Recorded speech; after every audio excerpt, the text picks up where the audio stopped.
Supernatural beliefs and practices are the last thing we would associate with a modern, cosmopolitan city like Singapore.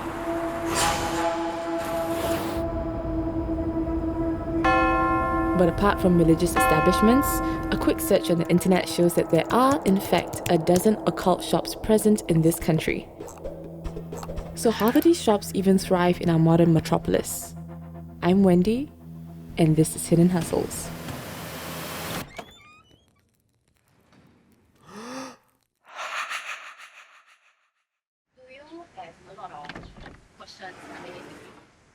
I do have a lot of questions coming in today. So I'm a Christian and I believe in the supernatural realm. So when the director told me about this episode, because a lot of people believe and put a lot of faith in all this spiritual like amulets and spells or rituals and stuff. So I'm just like really intrigued to know whether it works and why do they feel that it works. Yeah.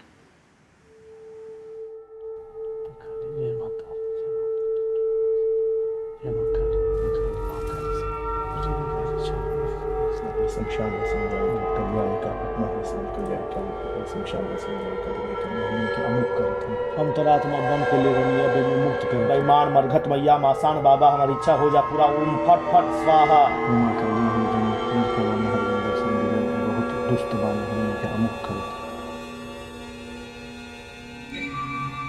शाकनी लाकनी हाकनी लाकनी दाकनी ए मोहिनी योगिनी हाकनी लाकनी शाकनी दाकनी दक्षिणे काली करम चक्र गड़े पुष्चा पापरीधा चुल भुचुंदी सरसंग सधती करे स्त्री नयन सबदृग मुषामृता नीला चक्र गड़े पुष्चा पापरीधा चुल भुचुंदी सरसंग सधती करे स्त्री नयन अशदादा संग महाराजा तारा ओम फट स्वाहा.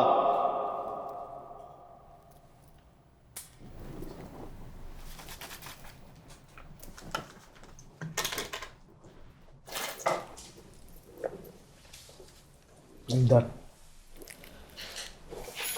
Okay, so what ritual was just done here? This was a ritual meant to break a couple apart. The mother of the guy in the relationship approached us for help to break up this couple from this girl who has been very abusive in the relationship. So after doing more investigation into the matter, I do so spiritually. We discovered that this lady has a penchant for using the help of other sorcerers to bewitch people into giving her money. So this ritual that you did, it was to kind of create division, differences between them in their relationship, and for the guy to come to his senses and to break off the relationship. Is it considered like dark magic, black magic? When you are invoking 52 Bir Betar, it is already accepted that magic, as you say, you are going to perform, is of a dark nature.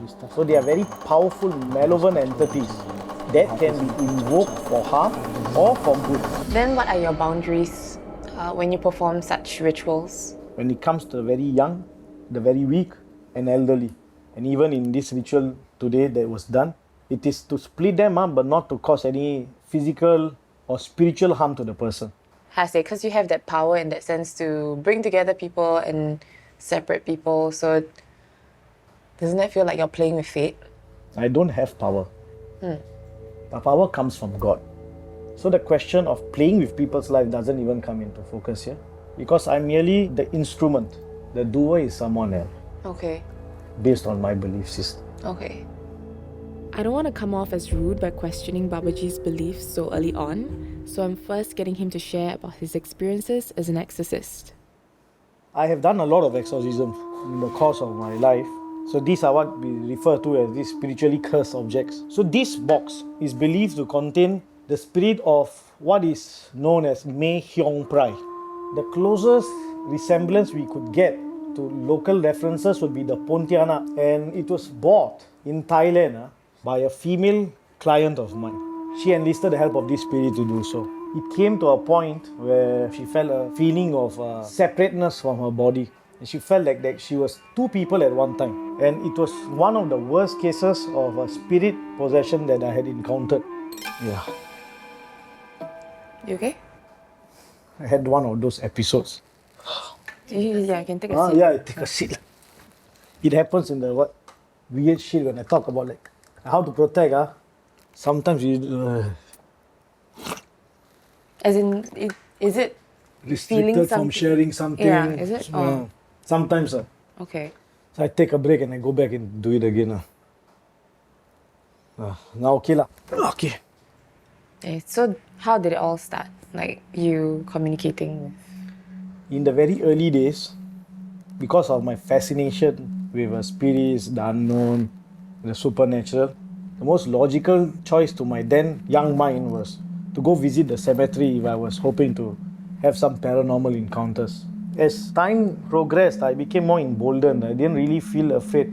More or less, I've never been uncomfortable in any place where the dead are lying in peace. This is called a coffin ghost. They're worshipped with whiskey, with meat, eggs, and incense.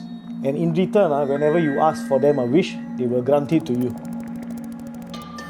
What is it? What's the purpose of that? Jenglos are believed to be the souls of a necromancer who died and then upon death was shrunken into a doll-sized being. And they are known to be a particular menace in our neighboring country where they are said to suck the blood of the livestock. Okay, so I think coming here today, I was a bit intrigued because it's my first time visiting a specialist occult. Why do we need to go through all like the rituals and protection and all that for our own lives if there is an easier way to do things? For me, coming from a Vedic belief system, it's just that the Sanatan Dharma or Hinduism has a very ritual-based where rituals are prescribed for rainfall, for removing sickness, for better bountiful harvest. We do not consider something too extreme or something too negative. So, like if you talk about this case, you said if there was an easier way, easiest way would be for the mother to talk to her son, share her feelings with him, and it could be resolved on a family nucleus level. But he is totally not receptive to that.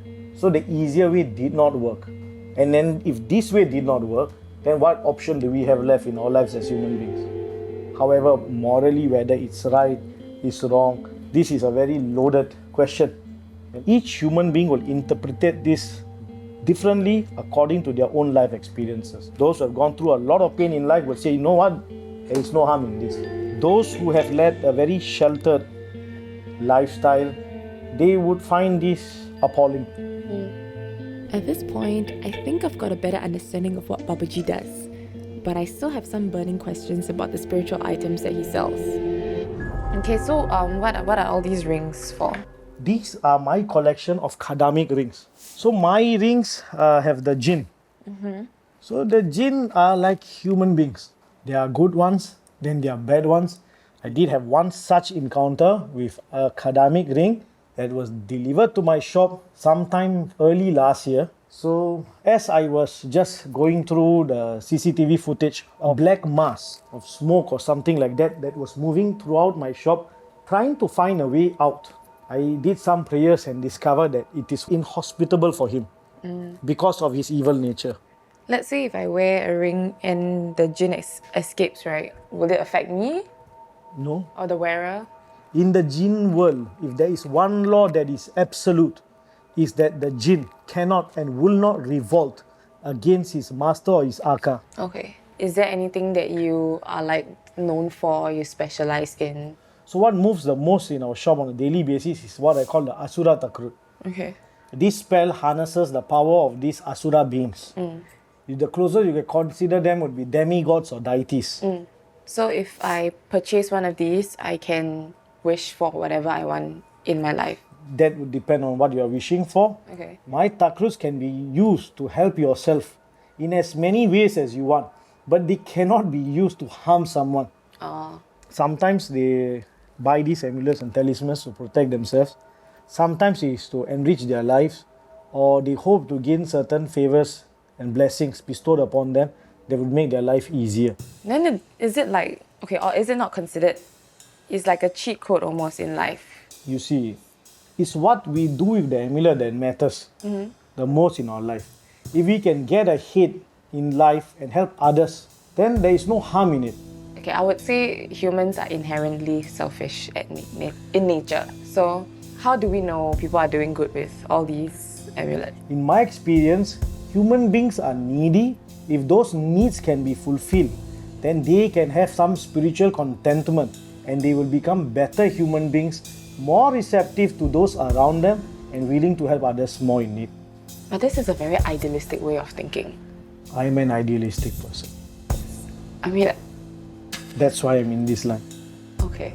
I have seen the very worst in human beings. And I have personally have experiences with people who have taken advantage of me, who have cheated me, robbed me, stolen from me. I can become a bad person or a good person. It all depends on me. I have the right to decide how I wish to interact with the world. I wouldn't call it idealism. I would call it trying to make the world around us a better place, one person at a time. And the day I stop believing in this ideology of mine is the day I will close the shutters for the final time and move on. Okay. But for now, you still see All fine and dandy because I still see the good in people and there are many good people around. Okay. I think my question is also why is there a need if there is a higher power or being that you believe in that is supposed to protect you? Amulets have arisen from a different culture with different ideologies behind them. Where sometimes a certain group of people, a certain belief, they want something more physical to remind them of something. So amulets fulfill all these needs, emotional, spiritual needs of the people. Whether you talk to God in your heart or you talk to God as an image or in an amulet or whichever form and matter, important is that you continue talking to God. If God is going to answer your prayers, He will. There's growing tension in our conversations, so we decided to take a break first. So was there anything else you wanted to be when you were growing up? While growing up, I entertained the notion of becoming a policeman. I found the uniforms very cool and I loved the fact that they had a gun. So then you've taken such a, I would say, not very conventional path, obviously. Then how did your family feel about it?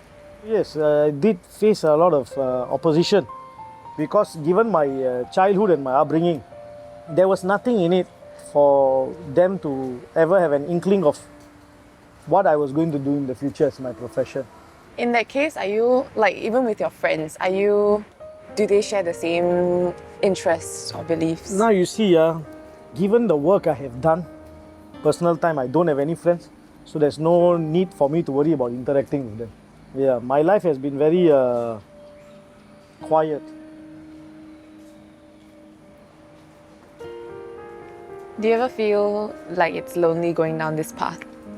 Most of the time, I feel lonely. It's not something that everyone wants for themselves. People's priorities are different, and it just so happens that mine is off the beaten track. There is nothing to be done about it. It is the way things are for me in my life. Then do you ever miss going to social interactions like weddings and all this? Who is going to call me to a wedding? It will always be at the back of the minds of every man and woman who interacts with me. If he can take them out, I'm sure he can put them in. Take them as in Take them out. spirits. Spirits, demons, what have you. And if that is indeed the case, then it's better not to be too much of a friend or an enemy of such a person.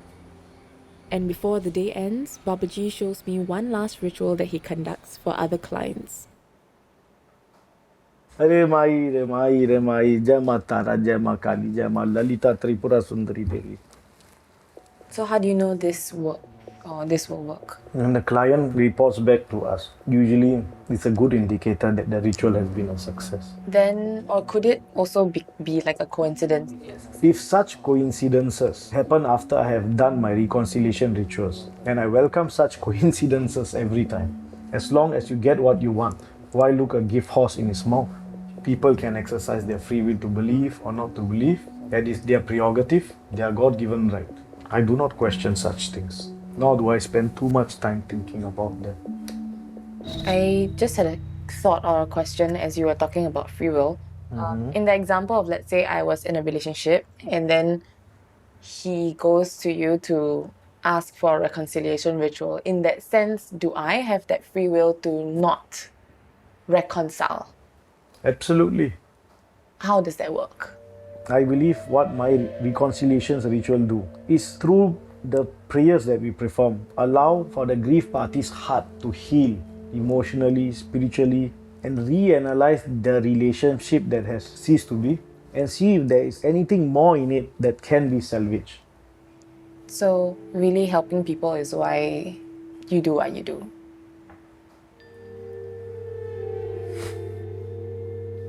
I believe this has become a job for me. Okay. And I'm privileged that my job does allow me to spiritually help people. These are the few things that help me to, in times when the going has gone tough, reading the testimonials sent by these people kept me going in the darkest hours of my life. Okay. And I don't miss not having any friends or having those type of social interactions because I have other hobbies which keep me very well occupied, like reading. What's one thing you're the most passionate about in this? I love the werewolf genre of shape-shifting. What about it that makes you so interested? What is it about that transmutation is what has always captured my interest. Is man really able to rearrange the atoms in his body to assume a different shape and form? Or is it magic? I have loved them since the first movie I watched.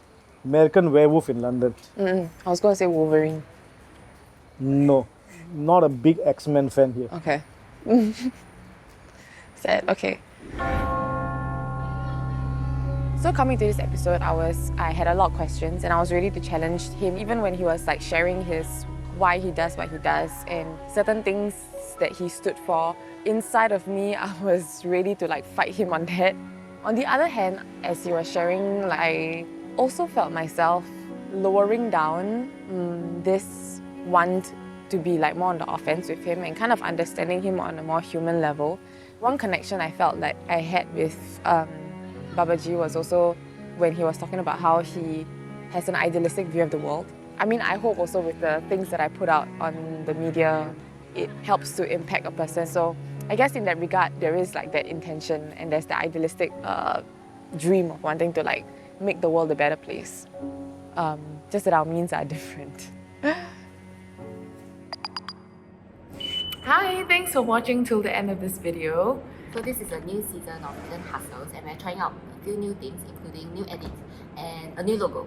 Yeah, and we're experimenting with different topics as well. So upcoming, we have a private investigator episode. So if you guys are curious to find out what goes on behind the scenes, do give it a watch. It's the first one that I produced and directed, so I'm quite excited. Yeah, and yeah, if you guys have any suggestions for jobs or that we should do or feature, do let us know in the comments below. But till then, enjoy. Bye! Bye!